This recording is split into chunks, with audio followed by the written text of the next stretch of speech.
At this time, I would like to turn the microphone over to Dr. James Slover to begin the presentation.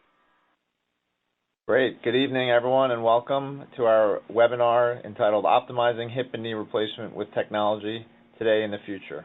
We've got a wonderful program put together for you with some great speakers. I'm just going to give a quick introduction. The history of robotic and navigated surgery began in the 1990s, and initially it was thought to be time-consuming. It required extensive planning and imaging, but it was based on the principle that we could define the exact position of a body part in space, and we could use that information to help us with our surgeries to achieve better outcomes and alignment.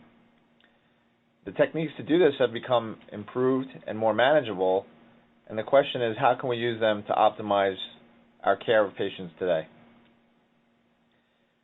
On the hip side, we've learned that there's more than we understand about correct hip implant position and what is the safe zone.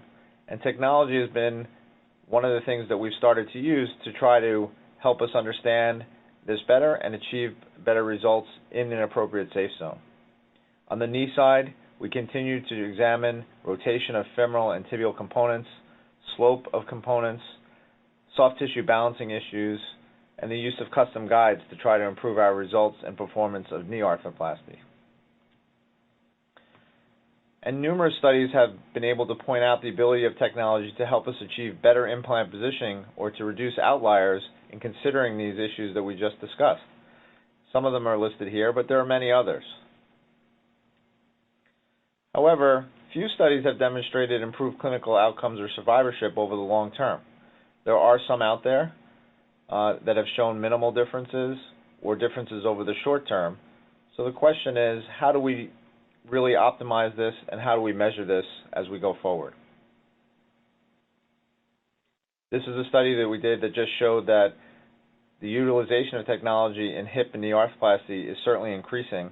This data came from the SPARCS database, which is a statewide database in New York State, and clearly technology is starting to become a much bigger part of how we perform hip and knee arthroplasty. And it's all with the goal of achieving better outcomes for our patients. So the question is the demonstration of increased survivorship and outcomes using these technologies coming? Is it already here and we just don't recognize it?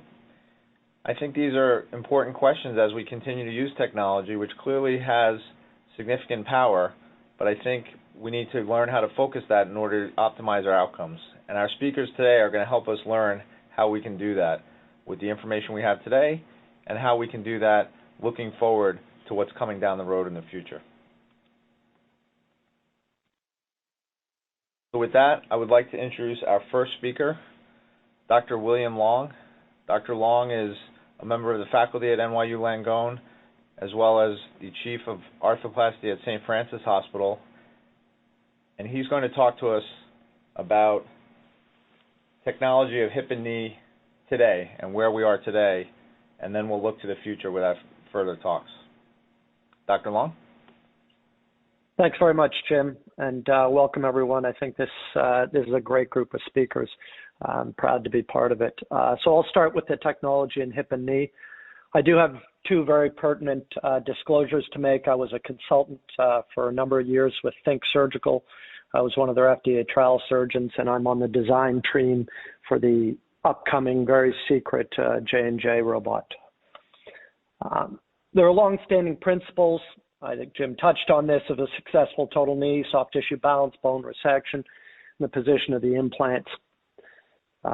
Similar basic principles apply to the hip with component position, the hip center, anteversion, leg length, and offset. I don't think any of that's changed to any great degree other than potentially some of the goals we set for ourselves. Most surgeons, I think, fall into this bucket. So every year I do a session down at ICJR South, and this is our former past president of the AUKUS, Mike Bolognese. He uses intra-operative ocular navigation with plain film radiograph, and that's been a long-standing successful tool in most surgeons' hands. But we would all agree that there are outliers and there are outcomes, and when we focus more and more on the subtleties of our component position, I think these can be addressed in terms of improving our outcomes. Similarly, on the knee side, and I'm going to bounce back and forth a little bit, some great work by Merrill Ritter over the last 30 years has demonstrated significantly poorer outcomes when you miss your target. I think there's some debate. Matt Abdel rewrote some of the data at Mayo, but there's no question you want to avoid some of these outliers. So the way I see navigation and robotics is really much more of an evolution. And we started with tiles on the wall. We then moved on to some mechanical instrumentation. We then made this pretty fancy, in some cases almost too fancy, and we've moved on from there to some of these advanced tools. Over a similar time frame, we've seen an evolution of the prostheses. So we started with 2 AP femoral sizes for our knees. We now have 38 femoral sizes with some systems. And I would argue, and I go back to the founder of my group, Insall Scott Kelly, John Insall's famous words as his Knee Society incoming president, total knee arthroplasty is a soft tissue balancing procedure. I'd suggest to you that if you were trying to put all human feet into 2 shoe sizes, you'd have similarly a lot of soft tissue balancing. So we've now got multiple sizes and multiple abilities to address these much more subtly. So it's more about position, I would argue, than some of the soft tissue balance, although I'm not trying to take away from the importance of a well-balanced knee. My experience began with navigation. Almost 20 years ago, we did some work with alignment tools, hip pinning and hip resurfacing, which we were able to do successfully. Many years ago, it got me all the way to Helsinki as a chief resident. Navigation's been around, as Jim pointed out, for a number of years, and the data has shown that the basic principles to the joint replacement have been improved. In this study, less pain-free impingement, better range of motion, and better component position.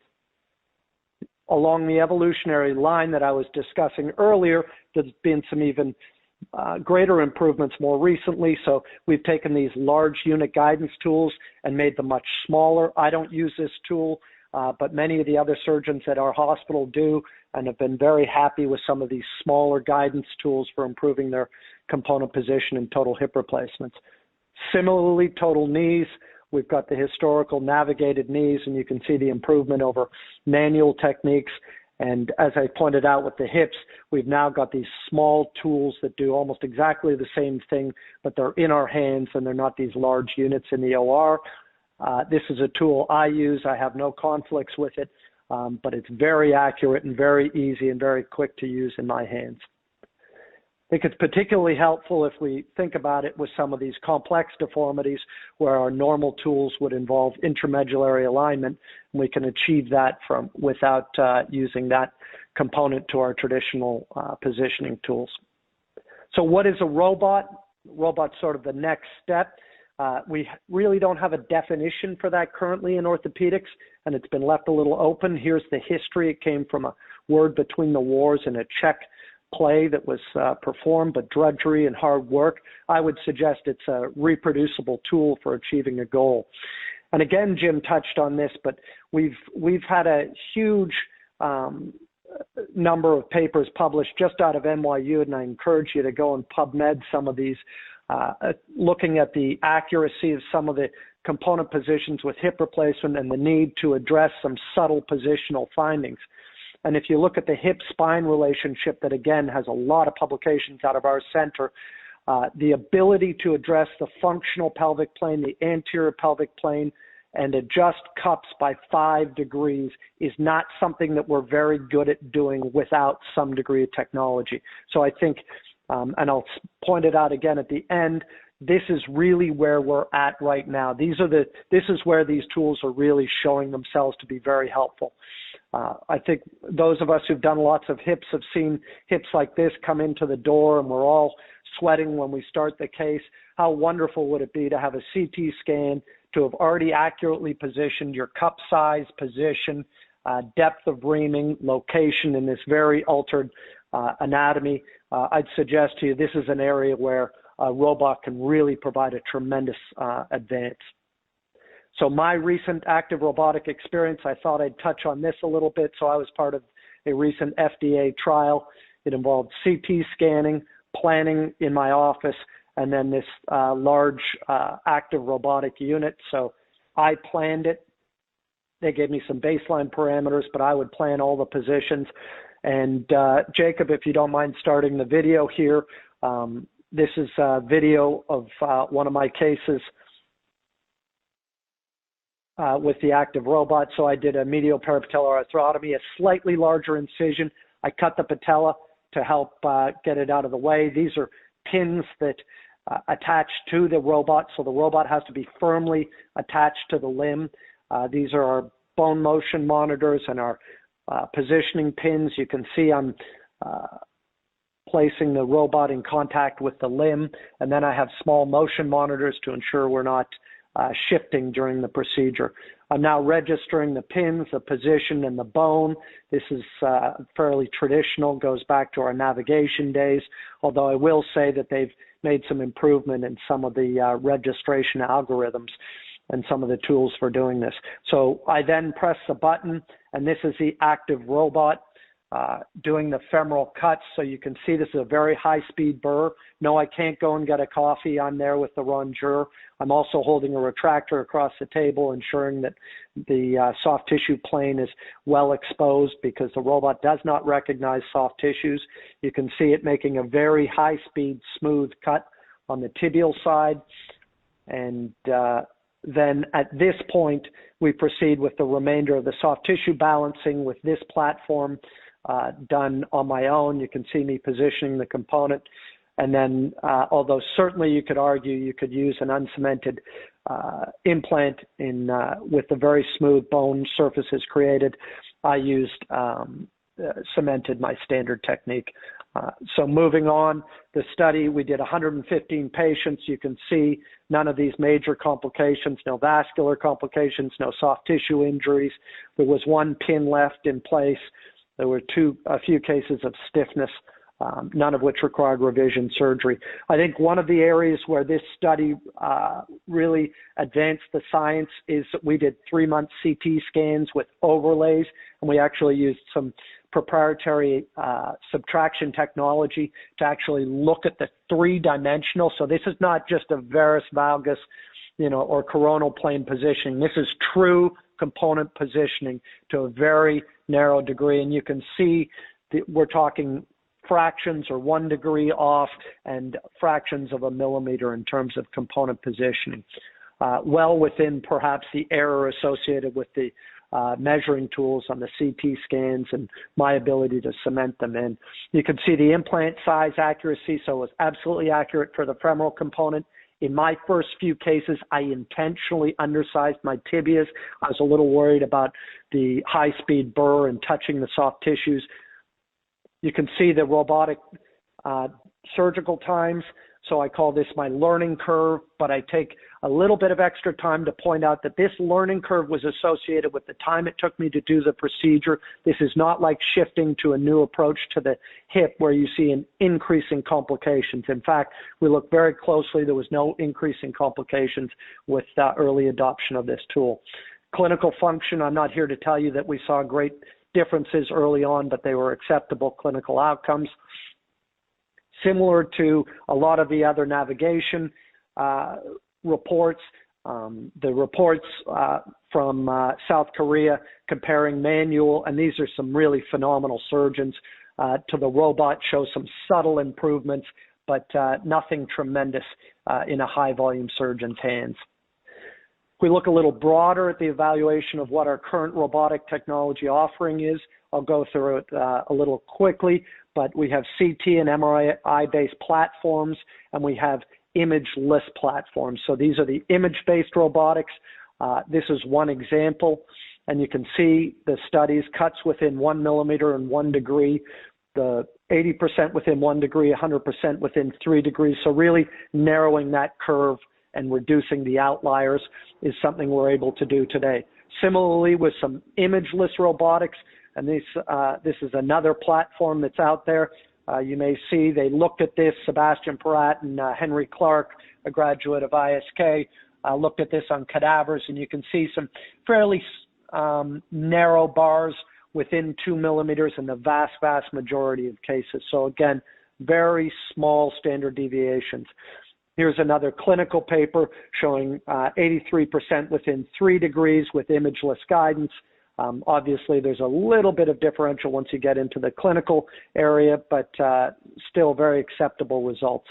I think there are some potential, and now I'm going to use the word potential, secondary benefits other than just an accurate cutting tool, although I would put this really more in the what could be done and what is out there rather than what we can say concretely. So ligament balancing is something we've all been struggling with for many, many years, ever since John's Insol's statement of the importance, but we've not really achieved this holy grail, and it still remains a little bit elusive. But there are tools out there to combine this with robotics, and I think they're heading in the right direction.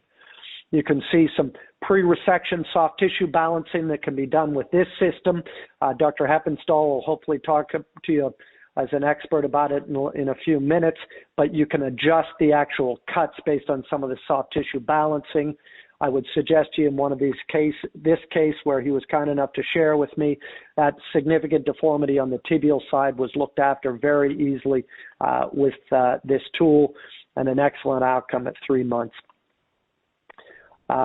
Mike Mont has written a lot of papers in orthopedics, and one of them he recently wrote was about robotics. He said less surgeon and surgical team fatigue.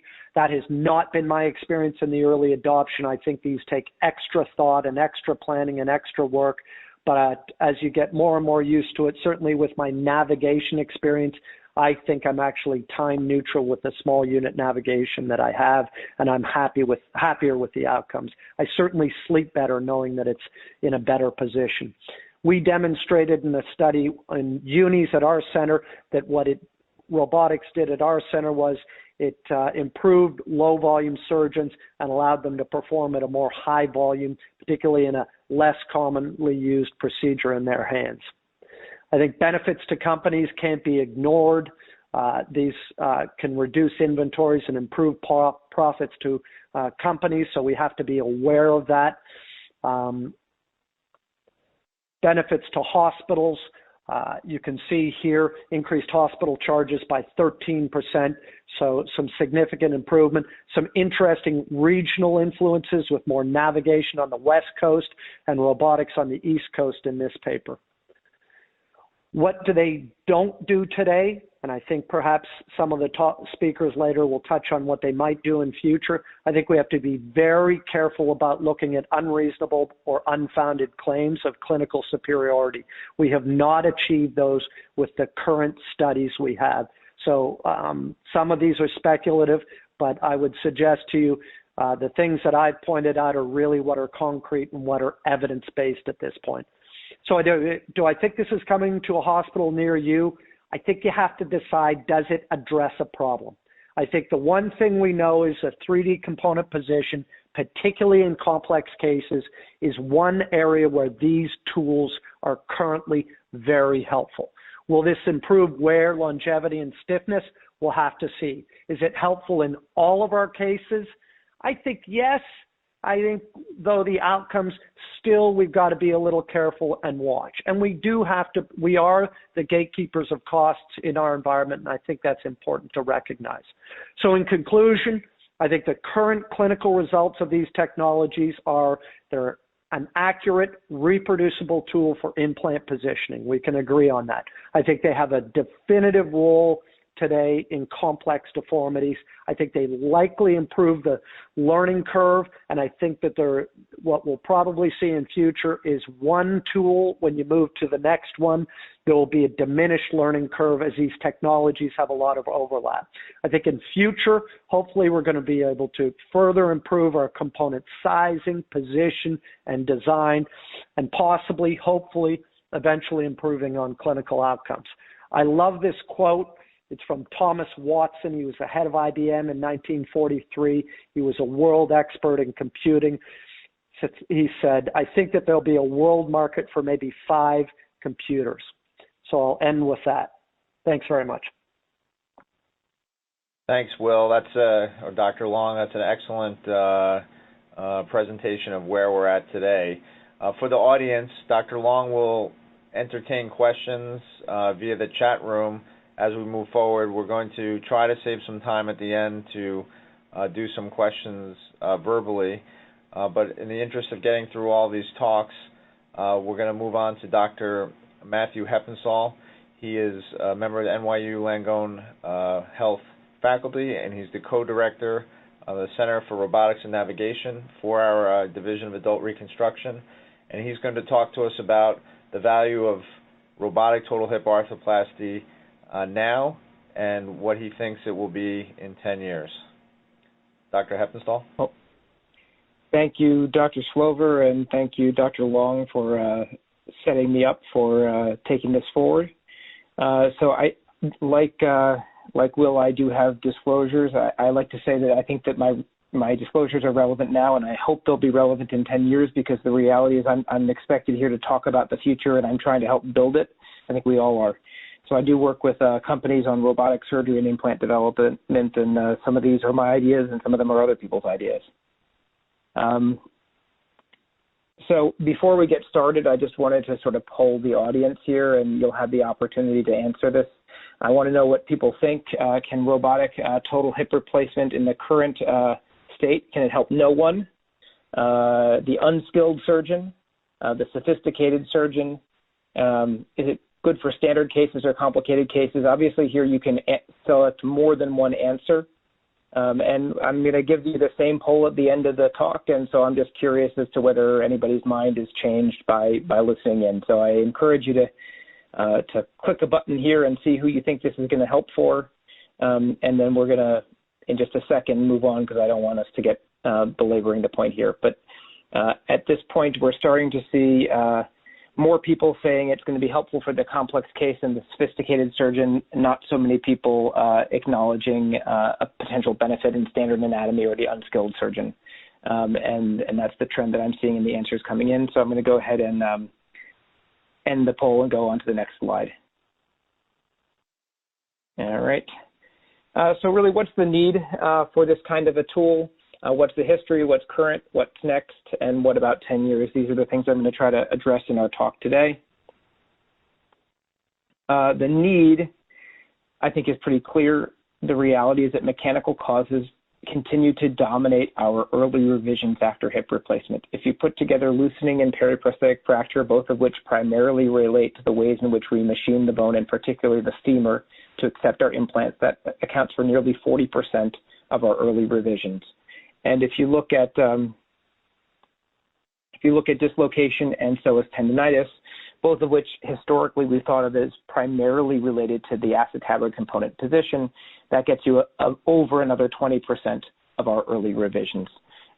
It's important to acknowledge that not all mechanical causes of revision are related to bone preparation or component position. Clearly, metallosis issues, trunnion issues, not directly related, although I would argue we only got into the trouble with large head metal-on-metal hips, and we only got into large balls on small trunnions because we were trying to reduce our dislocation risk. And so even that kind of goes back to our inability to prevent these complications with historic approaches.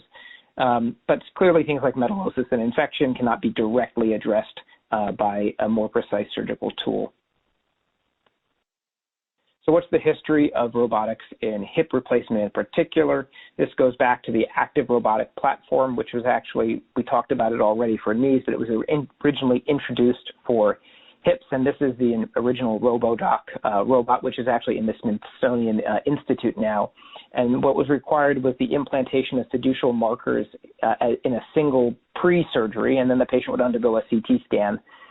This large robotic arm was then used, was rigidly fixed to the patient with pins, and it allowed us to machine the femur. And the goal here was to really optimize cementless femoral fixation, in part because the limb was fixed in one rigid position, but also because of the sort of planning of how the robot was expected to approach the femur. There were lots of abductor injuries, and there were some dislocations, and this was not really embraced in the United States. When complications happened, this moved overseas, but there was a lot of ongoing work with active robotics, first in Germany and then in the Far East, that eventually brought it back where it would be viable to bring back to the United States.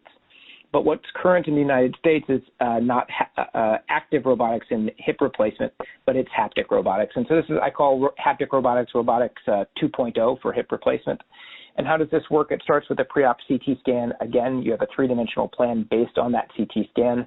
There is, of course, a robotic arm, but unlike the active robot, the robotic arm guides a tool that is still driven by the surgeon.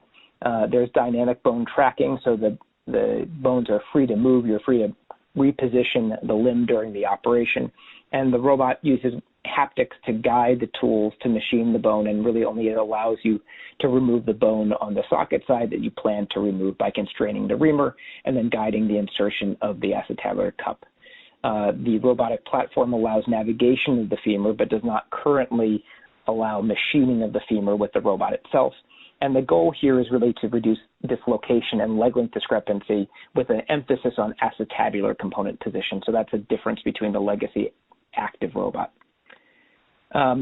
We know that acetabular malposition is one culprit in hip dislocations. We've all seen this slide in terms of a defined target, whatever it may be, and whether this target is right or not. Clearly, we're not that good at hitting it, and only 50 to 60%, depending on the study, of manual hip replacements get within 10 degrees of a defined acetabular target for inclination and anteversion.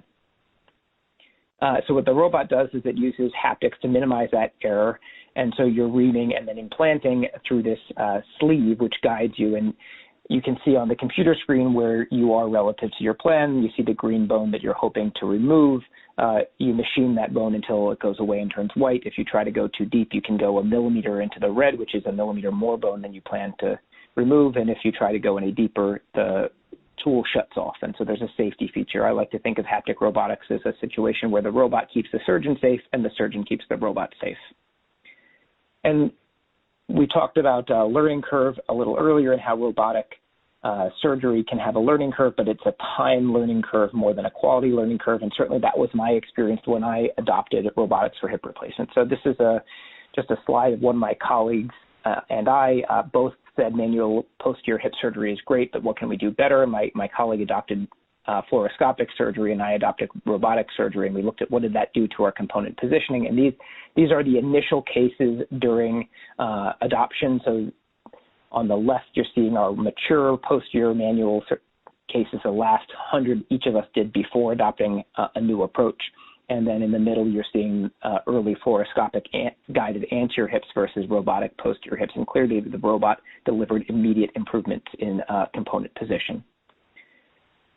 And so, this is really consistent with what we know about computer assistance, whether it's a navigated system or a robot, is that indeed computer assistance does improve accuracy and precision, reducing the number of outliers in a meta-analysis.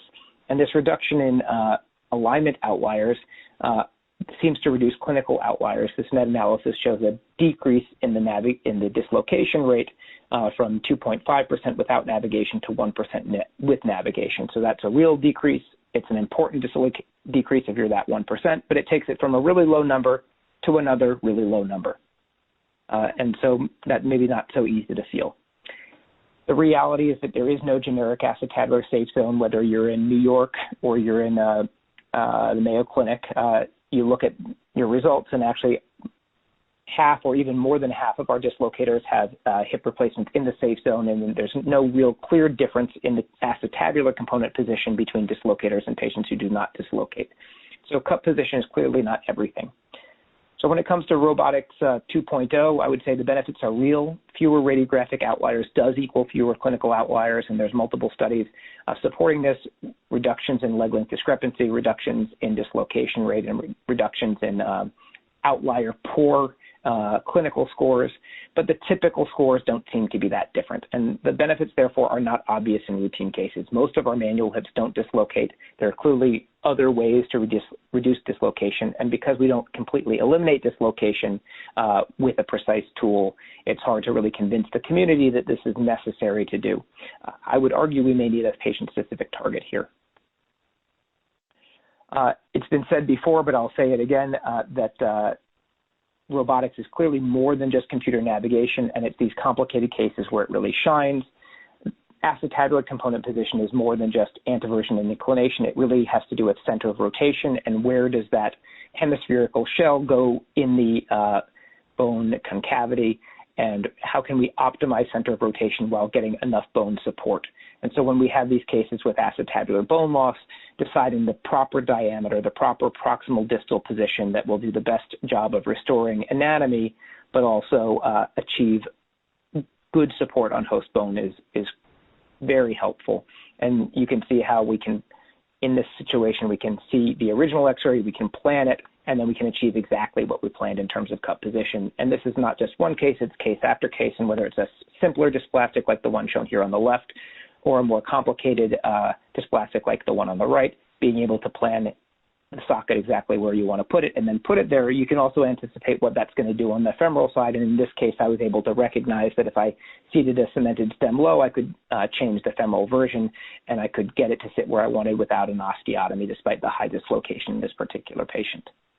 And this is just a series of other more complicated hips, whether it's a patient with cerebral palsy and spasticity where we were able to predict where we needed to put the socket once the hip came down after releasing the adductor, or dealing with bone loss in the other dysplastic cases.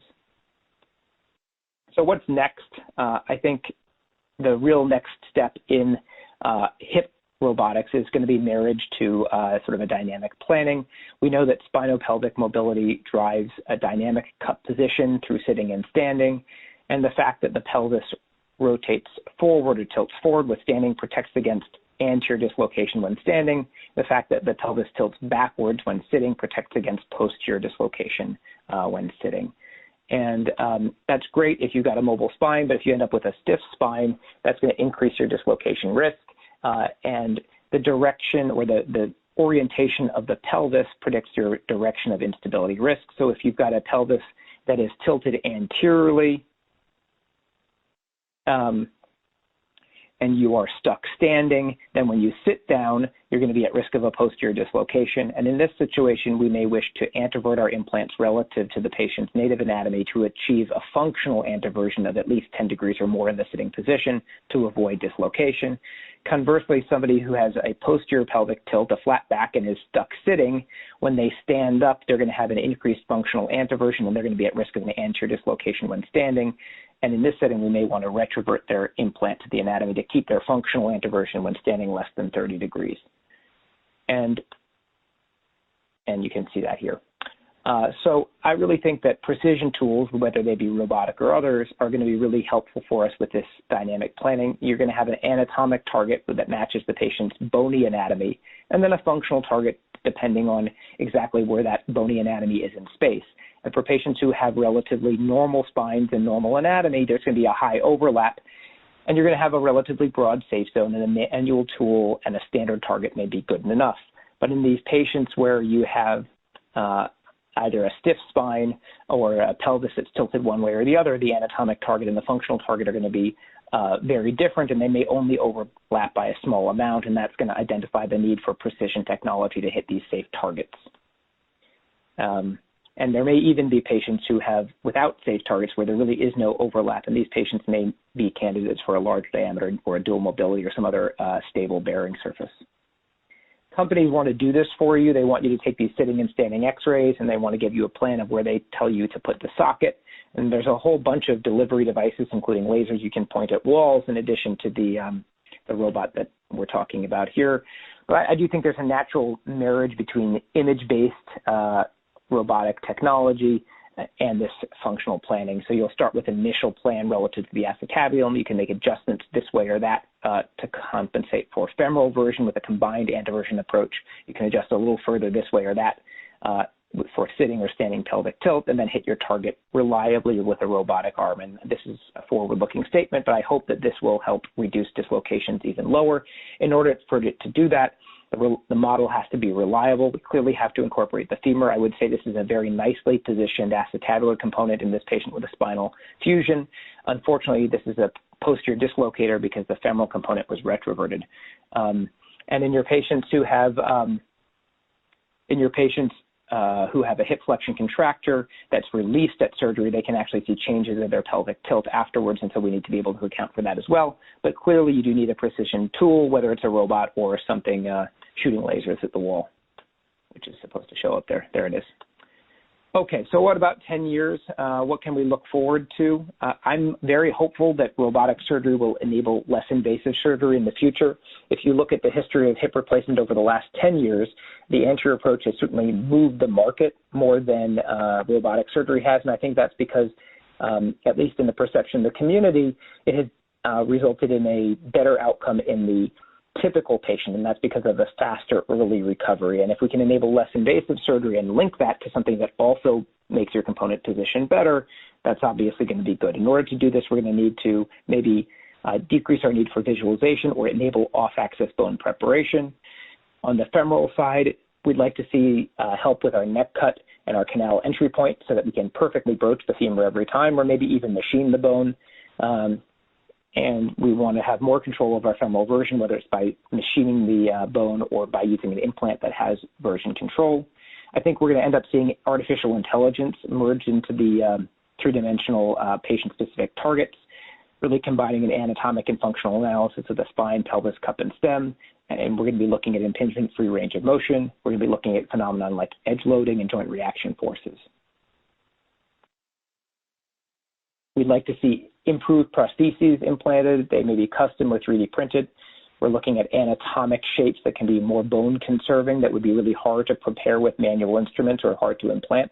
And the robot can allow us to, or robots can allow us to conceive of different implant designs.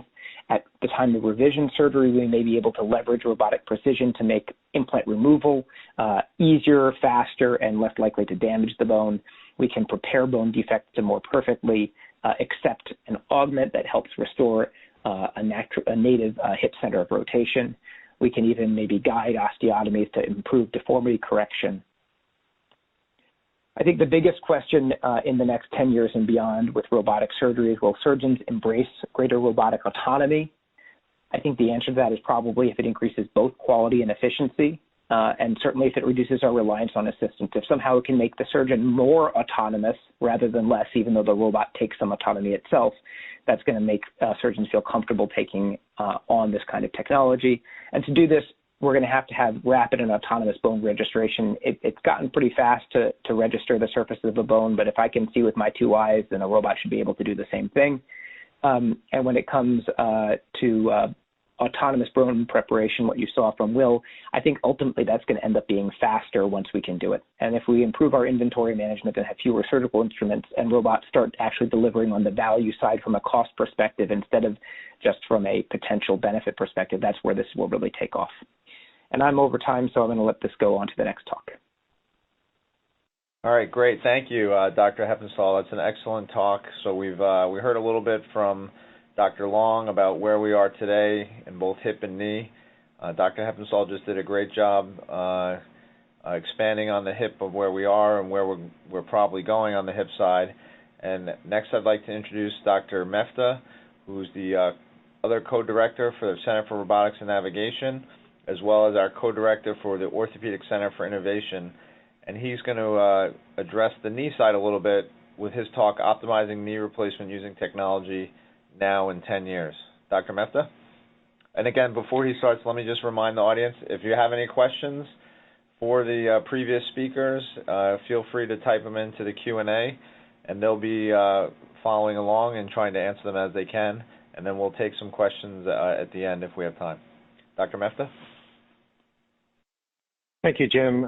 Good evening, everybody, and welcome. I'm excited to be part of this great presenter. My task is to talk a little bit about optimizing knee replacement using technology. These are my disclosures as part of International Society for Technology and Arthroplasty. I have the privilege of seeing the trends in invention and innovation nationally and internationally, and a lot of my talks and slides will be part of these 5 to 10 year futuristic incoming trends in technology, and I hope you enjoy them. So first I would like to ask the audience, Jacob, if you don't mind, to answer this question. which of these categories apply to your practice? One, most of my cases are done with robotics or navigation tools. 2, I use technology in selected cases only. 3, I would use it if the price is not an issue. Or 4, I don't use it because it has no proven benefits and it slows me down.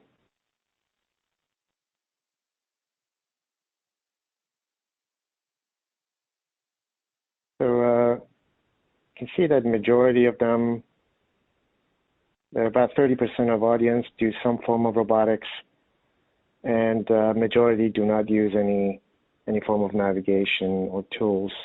Thank you, Jim. We can move forward. Jacob, thank you.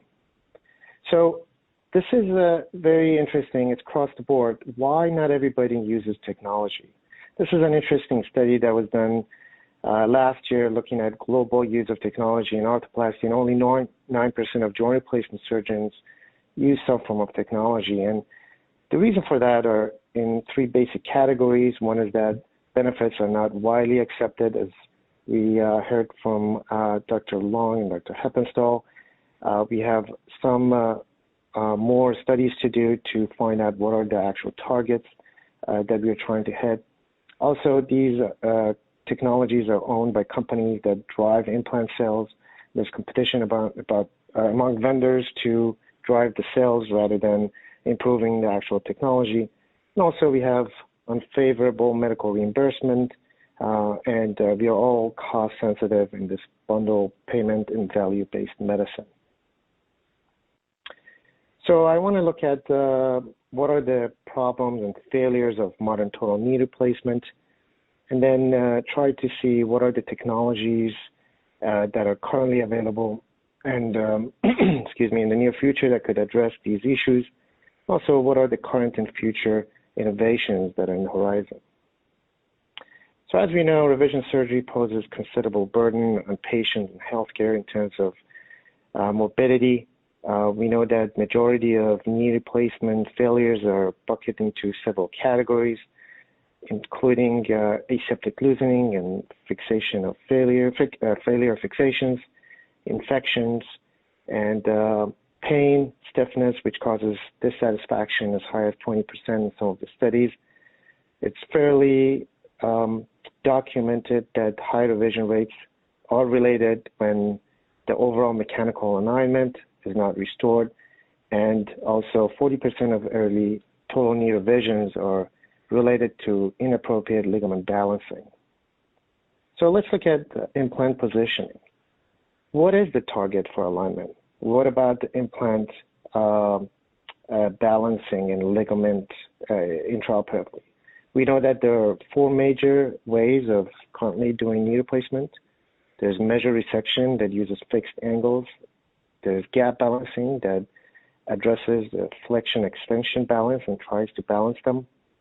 There's kinematic alignment that tries to restore a pre-disease state of arthritic knee. And also robotics that, as we just heard, it does have the advantage of making us very accurate in terms of bony cuts, and we can minimize some of the soft tissue releases by this advantage. But what is a balanced knee? As we know, there's art in balancing a knee, and during the training, we know that it's really hard to teach and learn. It's tough to determine how much force is enough to determine the actual opening of knee in medial and lateral compartment to get to that 1 to 2 millimeter of springy give. We know that age, gender, and BMI and some ligament and cartilage issues impact laxity, but we don't know how to address them during total knee replacement. But are there any patient-specific ligament tensioning that we can use prior to making cuts? How do we reproduce the natural alignment of the ligaments in a pre-disease state? And can we make the implants tolerate a natural looser side of the lateral as compared to the medial? And these are the questions we don't have a good answer to them yet. So how does technology improve implant positioning? So navigation is one of the initial surgical tools that has been used that addresses the overall extremity alignment. It gives us live intraoperative soft tissue data to help with balancing. Robotics, as we discussed, it makes our cuts a lot more precise than manual. It is imperative and essential for using robots that the planning and intraoperative adjustments is done by the surgeon and not by the rep. I've seen a lot of robotic tools that are not used appropriately, and they lead to disastrous cases. It is very important to understand the limitation of robot. But as we mentioned, does this higher accuracy of robotics mean better outcomes? And how do we get to better patient satisfaction and longevity of the implant, which is the goal of using technology? There are also sensors that are currently available, and these intraoperative sensors determine the kinetic loadings from medial and lateral knee during surgery. They detect the pressure difference, and there are studies that show that some of the ratios help determining the balance of soft tissue throughout range of motion to give you real data. But these are after the bony cuts are made, and you lose the advantage of some robotic tools that you can adjust bony cuts to adjust some of the slight soft tissue issues. There's also some other questions that we don't know the answer to, as Dr. Heppenstall mentioned. There's the pelvic and the lumbosacral fixed rotational deformities that could potentially affect the functional knee kinematic axis. And there are some studies that we're doing currently at NYU to see what are the effect of fixed spinal rotational deformities on functional knee kinematic. What about patient-specific cutting guides? These are based on preoperative CT scan or MRIs.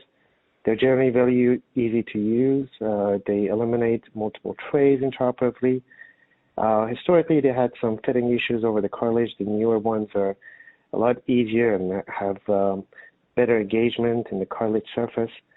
But again, they don't include kinematic data. These are based on static images that are obtained perioperatively. So the question is there any way to obtain preoperative kinematic data to drive intraoperative surgical tools? There are some preoperative simulations that are available, and hopefully in the near future, that can analyze knee kinematics based on gained analysis, and they determine what would be the optimum functional implant positioning based on that patient's specific ligament balancing, as well as dynamic MRIs. There are some ultrasound tools that can be used to map the cartilage surfaces and obtain preoperative kinematic data. They're safe, they have no radiation, they're non-invasive, and hopefully we can see more of them in the future. So let's look at some of the modern navigation systems that are hopefully in the horizon.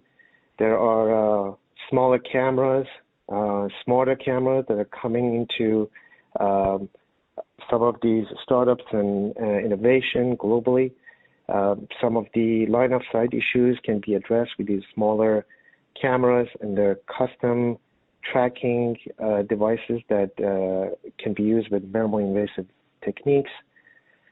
There are a lot of emerging technologies to replace the traditional optical tracking systems with smaller electromagnetic fields or some other technologies that are handheld. They could be used within your incision, very similar to a triangulation by a satellite navigation system, and addresses line of sight issues. There are also technologies to streamline the registration phase of using technology, which is one of the frustrating part of the surgery. There are different mechanism of intraoperative scanners, such as LiDAR, lasers, or structured light, that give you instant surface topography of the knee. And some newer augmented reality headsets I think Dr. Legendre is going to talk more about VR headsets. These are becoming smarter, smaller, and more user-friendly, and hopefully it could be integrated with the surgical hoods that we currently use.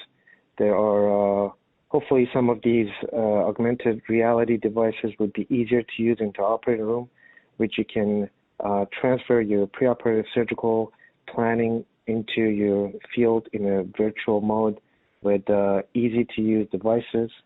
And some of the newer technology, Jacob, can you please run this video? That hopefully can help us determine virtually some of these virtual platforms that could help us assess preoperative kinematic data and even do virtual planning remotely. Thank you. There are some other innovation in terms of implants. We call them the smart implants. There are some self-powering implants that take advantage of kinematic motion of the knee to generate power that could be used to store data through PCB boards, not for only research purposes, but also to detect pH levels for early detection of infections. There are also different coating materials that are on the horizon to help with biofilm, addition of antibiotic layers, and hopefully help with pre-prosthetic infections. There's a lot of advancement in fixation technologies for 3D printing implants. As we know, currently, the fixation is one of the challenges for knee replacement for long-term longevity. There's a lot of patented technologies for different biologic fixations and knee replacement. Currently, they're difficult to polish on the femoral side, and they're extremely high to manufacture in bulk, and hopefully they will be cheaper in the future. Now, one of the interesting things that I've been thinking about, and I've approached with a lot of inventors in the total knee robotic design, is why is the tibial cut surface flat? And it's easy. It's because it's just easier to make a flat surface of the tibia with a saw. And that's what historically has been used. But these new robotic milling tools can give us a new way of looking at implant designs.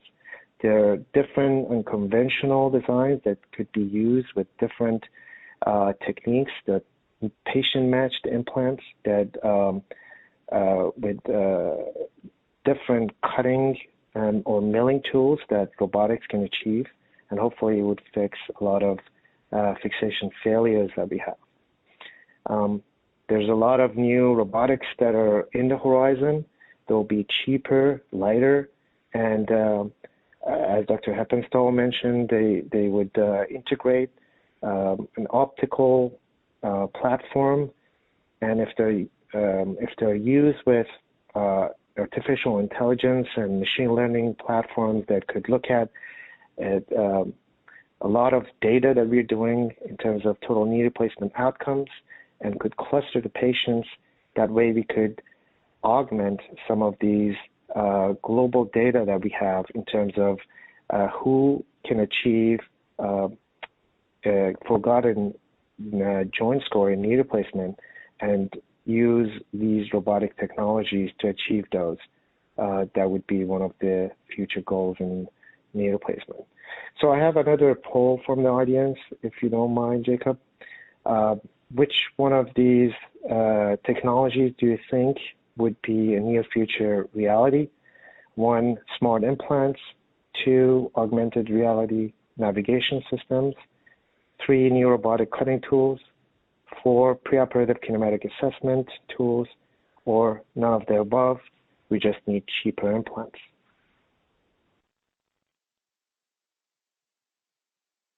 Yeah, this is very interesting. So a majority of the audience are leaning towards preoperative kinematic assessments or newer robotic cutting tools. Thank you, Jane.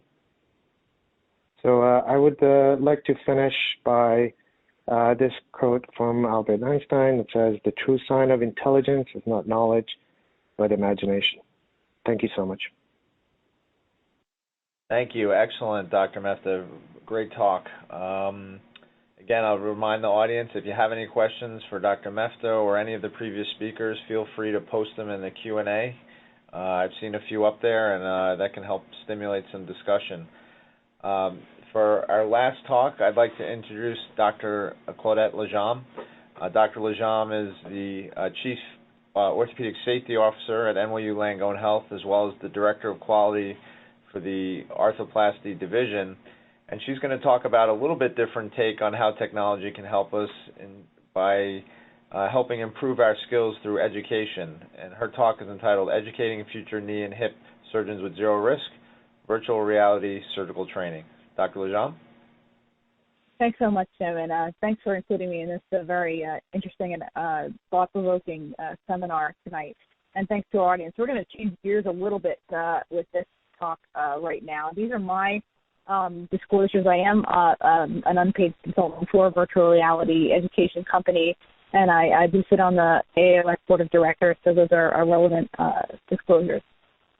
So we're going to really switch gears here. We're going to talk a little bit about how we learn, and that's relevant to this discussion now, so how your brain learns. So there's two important ways that we learn relevant to surgical learning. There's a motor sequence learning. So there's riding the bicycle. So how do we learn a motor process? Riding a bicycle, pedaling, steering, learning how to actually do those functions is visual and spatial and motor elements and receiving haptic feedback. And this involves the primary motor cortex, the angular gyrus, and the parietal lobe of the brain. And when we teach someone how to do a motor process, that learning tool should involve feedback to those areas of the brain. So we should teach those functions. So we should feel the feedback through haptics and through your muscles and through your eyes and through hearing. And that's riding the bicycle. So you can learn how to pedal and steer and use those muscles and repeat those motions. And then the next element of learning is the cognitive element, and that's the hippocampus of the brain, and that's a little bit more of a complex type of learning, and that's decision-making. That's not riding a bicycle, that's racing a bicycle. And that involves split-second decision-making and making the right decision intuitively and making that right decision over and over again. And that involves training under certain sets of circumstances that are much more fuzzy and much more difficult to train. That makes that rider in the Tour de France not steer off the cliff when they're racing and doing all these many things at the same time. And that's what we're trying to do. We're trying to do both things when we're teaching surgical residents how to do arthroplasty. We're teaching them those simple motor functions, how to use the saw, but we're also teaching them how to make those complex decisions during surgery, under stress, when there may be something bleeding or when there may be something in danger. So we have to do both of those things. So how do we do that without putting patients at risk? And in these days, when we have this COVID-19 pandemic, without putting us at risk. So we're going to talk a little bit about simulation, about fighter jets, forceps, and the science of learning.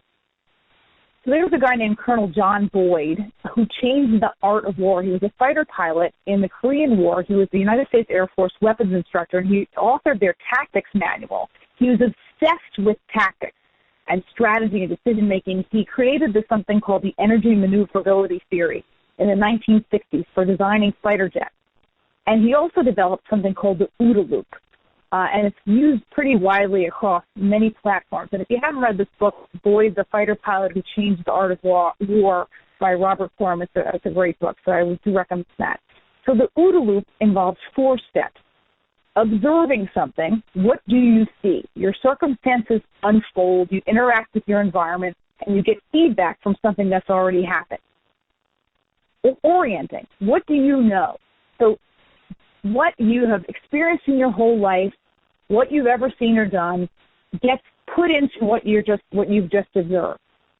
Then you make a decision based on what you've just seen and what you know about what you've just seen. And you make a decision about what you're going to do and what you think is going to happen after you do something. And then you act, and that involves some technical performance. And then that loop starts over and over again. So this loop is something that not only happens in a fighter pilot's world when they're in a battle, but it also happens many, many times during surgery. We're doing something, we're seeing something, we're orienting to it, we're deciding what to do, we're doing something, and then we're getting a response and we're having to make more decisions. And anything can happen in the middle of this loop that can make you start the loop over and over again. And it's very important to move through this loop as efficiently as possible and to make the right decisions as these things are happening. So what John Boyd learned is that the fighter pilots who moved through the loop faster would gain the tactical advantage. Agility would beat the raw power. And back then, training was live until they really developed flight simulators. But technical improvements then developed virtual reality, which gave people 3D immersion. But before that, people were actually having to go up in airplanes to do flight simulation before they could develop real flight simulators. But now 3D immersion and virtual reality gives real combat environments. You can use motor skills, you can train decision-making, you can train reaction time, and you can actually train under stress with these new tools that exist now. But this was what a flight simulator looked like in the 80s, and I saw computers like this when I was young. And this is what a big actual three-dimensional flight simulator looks like. So when we think about surgical training, it's very similar in some ways to flight training. We have risk, we have high stress, we have cost, and then it's very difficult to reproduce real-life surgical training, just like it's really difficult to reproduce real-life air combat training. And for us, risk not just involves the patient, but it also now involves us, and we're learning a lot about that now with COVID. There's also a lot of stress, there's cost, and there's a problem with reproducibility. I'm going to go through these things now.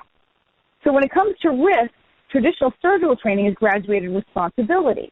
Some learners require more repetition than others and require a learning curve, and the prior speakers talked a little bit about learning curves. So how can surgeons learn while minimizing risk? And we see here some things that happen when, you need a learning curve. Now, cementation is coming back, and people are trying to decide which patients should have their stems cemented. Now, when I trained, we cemented almost all femoral stems. Now, people aren't really being trained to cement stems. So how are we to teach people how to cement stems without making mistakes like you see here? Resurfacing hips requires a learning curve. So how do we eliminate the learning curve without having to have people practice in real-life patients? Another thing that's happening that I'll talk about some more is having to train up our residents to perform faster in the era of trying to decrease cost. So, and also we have to think about now this recent problem that we've had. We have to consider our risk to ourselves. How do we decrease risk to ourselves without having to practice on real surgery?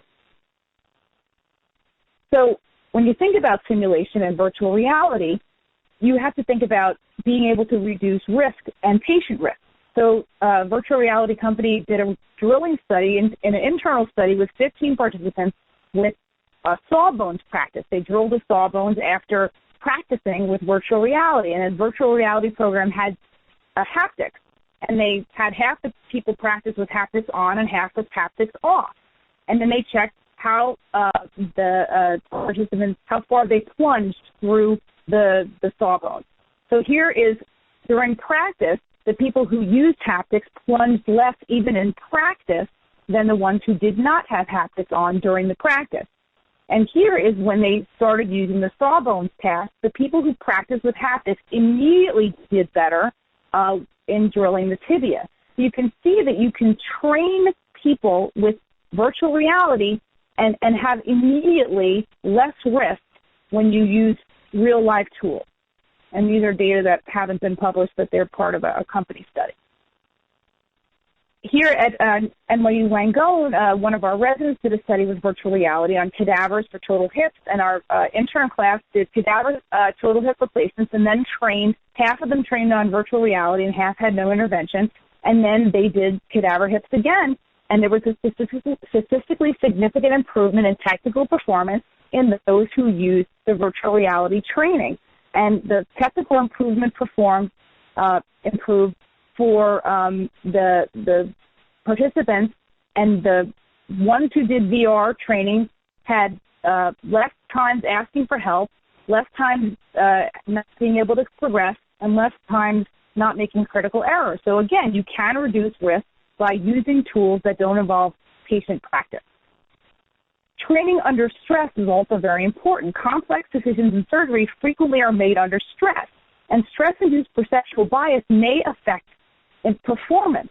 Kahneman and Tversky created a two-system model that there's two ways to think. You have a deliberate reasoning side of your brain, and you have an intuitive side of your brain. And you need to cement your correct decisions into that quick thinking side of your brain so that when you're under stress, you make the right decision. So our goal is to create enough stress when you're training someone to cement that correct decision without going above the threshold for kind of a maladaptive response, so you're stressing your trainees too much so they can't really cement the right decision. So here's a TV drama, ER, where you had stress and drama all the time, and those people had to make the right decisions under stress. And up here is me and my husband doing a training exercise for trying to do medicine under duress, a first aid course under duress. So you're trying to learn the right decisions while you're under stress. Can learning tools reproduce the correct amount of stress? So there really aren't a lot of studies on this. So there's a study by Baker et al. Of simulation under stress where 8 anesthesia trainees were performing real and simulated rapid intubation, and they tracked their heart rate.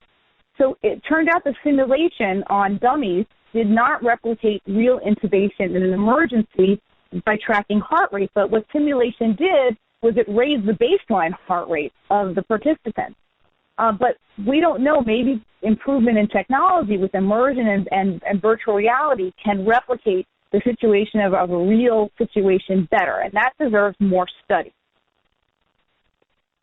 Cost is really important. Now, what we're seeing in trends in how we operate as arthroplasty surgeons especially with same-day discharge, the move to ambulatory surgery centers, especially now when we're thinking about COVID and people not wanting to stay in the hospital, is that we're really worried about time-driven activity-related costs.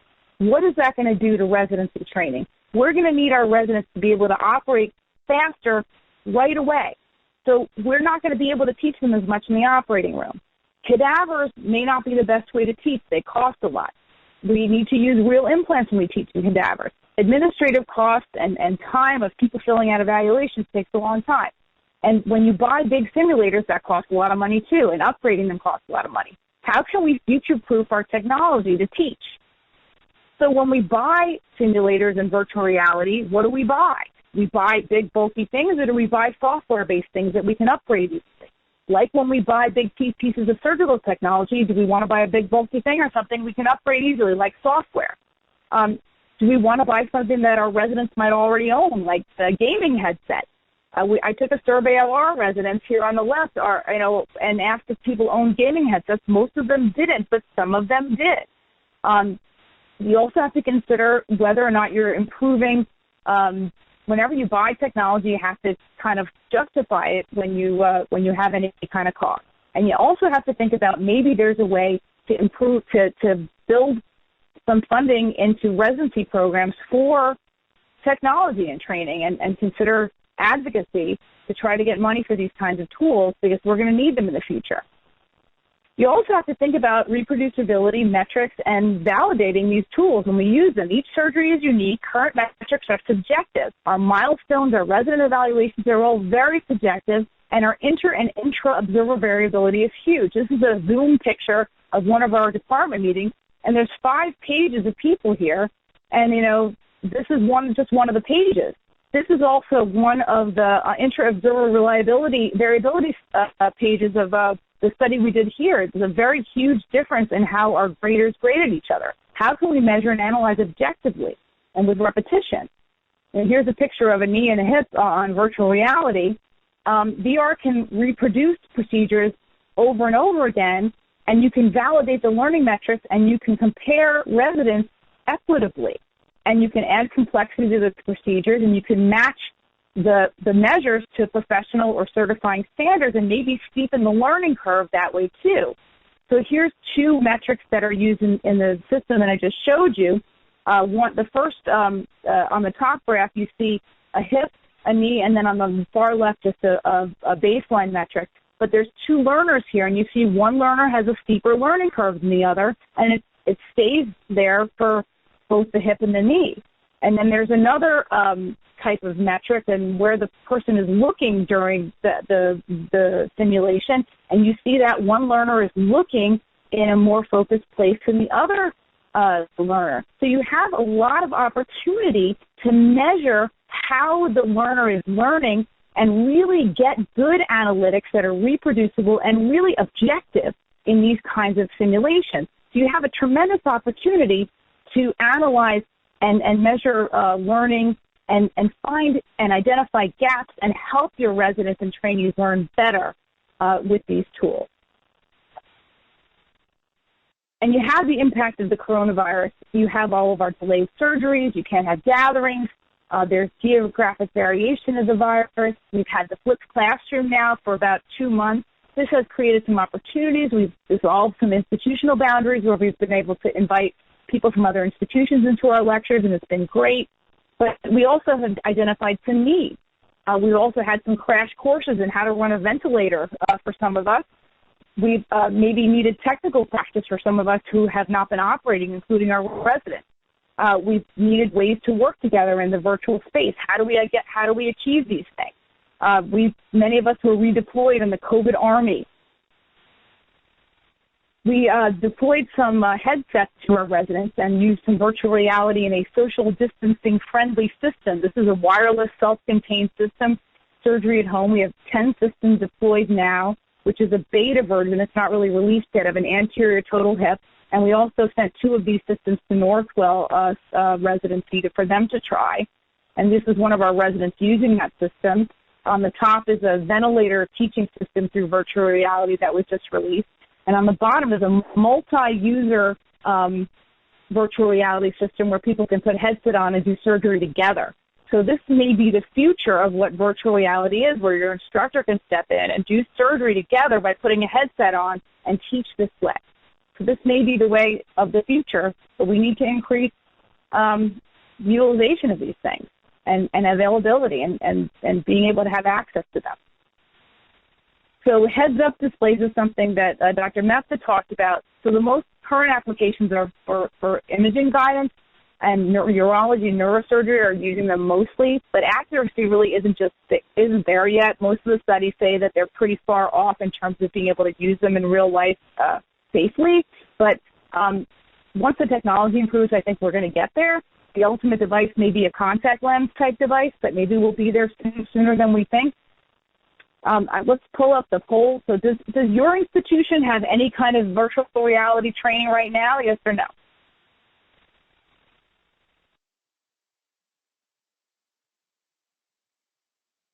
So it looks like there is some. Let's give it another minute because not so many people are answering.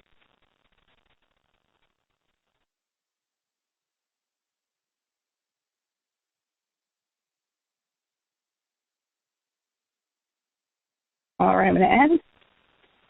Can we end the poll? All right, so what's the future? So what are the barriers to virtual learning and integrating it? Well, obviously the cost. We really need to find out a way to fund this for our trainees. And then training the trainers. Someone like me, I grew up playing Pac-Man. To learn how to use these training tools, someone's going to have to teach me how to use them. Learning how to get involved in this virtual space and not getting sick. Fidelity of the technology in some instances and using them in surgery, we need to make sure they're safe. And then the metrics and validating them and making sure they're okay to be used to train our residents. And then getting them accredited and making sure the quality standards are up to snuff. And really that's all for me right now. I really thank you all for your attention. Excellent. Thank you, Dr. Lejam. Any questions from the audience, feel free to post them, and we have a few minutes to do some questions. I have just a question for the first few speakers that were talking more about tools. I was struck that, it seems like we're saying that maybe these technologies have reached the point that they're really helping with the complex cases that represent a small percentage, and we're at a time where we're really trying to define the role for more routine use for some of the subtle things that we continue to learn, and the learning of the technology as well as the things about hip positioning or component alignment and knees are sort of evolving in parallel. And I wonder if you guys can comment on that. If you think we're close to it catching up to having the same role for the routine case that it has in the complex deformity type cases. Well, one of the things I like to say is that the robot helps me sleep the night before surgery if I have a complicated case coming up, and it helps me sleep the night after surgery for a routine case, because there are these routine cases that somehow get off the rails. And definitely one of the things that we found statistically is that these robotic tools do keep us from getting these outliers. So I think there is value even in the routine case. But I think one of the interesting things is as we start looking at subtleties of should the cup be 5 degrees more anteverted in this patient and 5 degrees less anteverted in that patient, or should the knee be left in 2 degrees of varus or 2 degrees of valgus based on the patient's preoperative alignment. With manual tools, we weren't precise enough to hit a target that precisely, so we couldn't even study that question because we weren't hitting our targets as precisely. So now that we've got more precise tools, that's the beginning. But now we have to use these more precise tools, and we have to actually study our alignment target. And it's going to only be when we marry a precise tool to the ideal target, and it may well be a patient-specific target, that we're going to be making major changes in outcomes for routine cases. Do you feel like I agree, technology? Oh, sorry, go ahead. I was just going to add, Jim, that I totally agree with Dr. Heppenstall. Similar to hip, that we have a safe zone, but it has to be a patient-specific safe zone that takes into account not just the hip, but the overall kinematic and alignment of the patient, takes into account the spine. We have something similar to that in the knee, that we have a target, but we're still not sure how or when that target needs to be achieved, and we have some more studying to do to get to that patient-specific safe zone, if you will. Yeah, and a lot of this data is going to be collected through these robots. So the planning, the shapes of bones, the soft tissues, where Matt decides to put it, and then marrying that with outcomes. So I actually, as someone who's kind of interested a little bit in research, not as much as you, Jim, one of the things that really interests me is big data. And you can really sift through big data, and we're really at that sort of that phase one, if you will. So we're like the Oakland A's 20 years ago with Billy Beane making some early adjustments with some data, but we're going to layer and layer, and we may find that our first moves aren't necessarily the best moves, but you can't move anywhere without data. And Matt's absolutely right. You can try and get somewhere, but if you can't actually get there in 3 dimensions, you can't really evaluate whether or not you've provided any improvement. So I actually see these as a window into data and big data. Right, that's great. The devices have already been collecting lots of data, but there haven't been historically good ways for that data necessarily to be shared. It sort of lives in the hospital where it's harvested and lives on that particular robot. But most of the companies that have gotten into this field realize that they're not just selling a robot, they're actually buying a hospital's data if they can do it in the right way. And so all the upcoming robotic devices will be seeking to gather data and harness that data so that they can provide an AI-enabled solution that tells us, for a patient who's this age and this activity level, this functional demand, this bone alignment, this soft tissue laxity, this is exactly how tight you want to put it in, this is how loose you want to put it in to achieve, the most reliable outcomes. Well, and also we have, the emergence of the registries that are becoming increasingly robust. They're not really capturing any of these data or even including it because they're not able to collect it. You don't have any of the pre-operative scanning data or imagery that you can't capture it. There's no way to capture it, and except you have these pre-operative scores. You have the post-operative outcome scores, but those metrics are they're very hard to capture the true function and the true. You can't really. They're metrics that it's very hard to get the true preoperative status of the patient and really capture the true outcome of the patient. There's just too much information to capture, but there's maybe some potential in the registries if we can use them properly.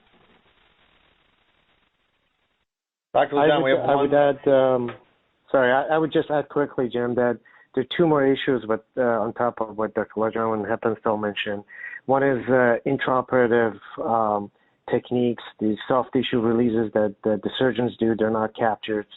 And the other issue is that I've approached some of these big implant companies about using machine learning for their data, and some of the challenges is that they're worried that some of these data prove that their implants are irrelevant, and they're not very interested to use these large data set that prove that the actual implants are commodities at the moment.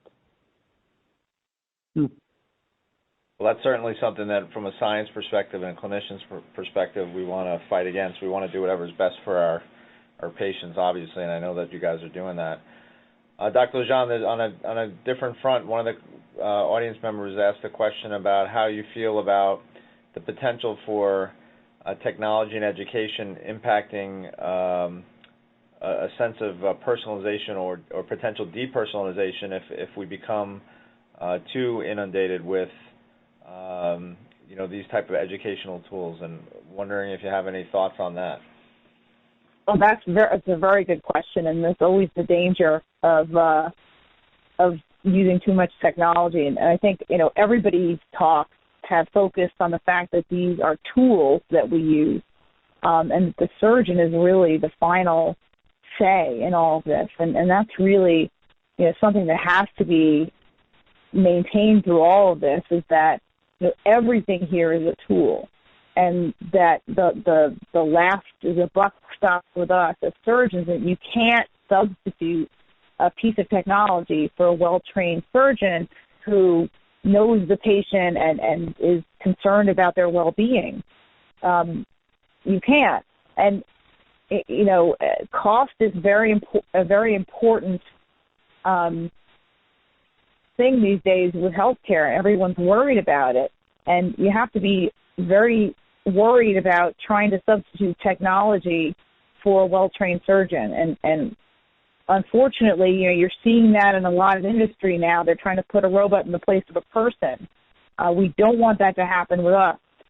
But we do want to use technology strategically to try to train people up so that they can get up to speed without putting patients at risk, if we can. Yeah, one of the themes I heard from all of you in different ways was this idea of stress, both stress on the patients and stress on us of these difficult cases, and making sure that we're getting the results and achieving what we're shooting for, while we simultaneously work to even enhance or improve our knowledge of what that should really be. And it seems like, I don't know if any of you have any comments, but it seems like you guys are all of the feeling that technology has the potential to help us in this area. Yes. Yeah, and interestingly, Definitely. I think, Jim, it might even technology, I think, and especially again coming back to the big data, may actually help surgeons who don't use it do it better, if you know what I mean, because we're now going to be able to accurately look at all of Matt's hips. And so if I decide to do it manually, I can actually take some information and glean from what he's shown and implement that into my practice. So I think that this is only going to make us all better.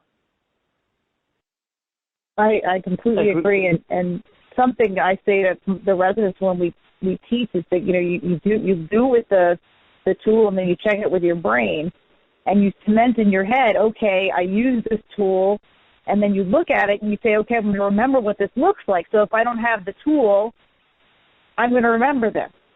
So that next time I'm going to look at it again and it's going to cement that intuitive answer in my head. And that's what that learning process is. I agree. I would just add that as Claudette mentioned, it's just a tool, and as far as we understand, and the limitation of these tools, that goes back to the concept of garbage in, garbage out. You have to know the fundamentals of your surgery and understand the limitations of the tool that you're using, and know your backup plans.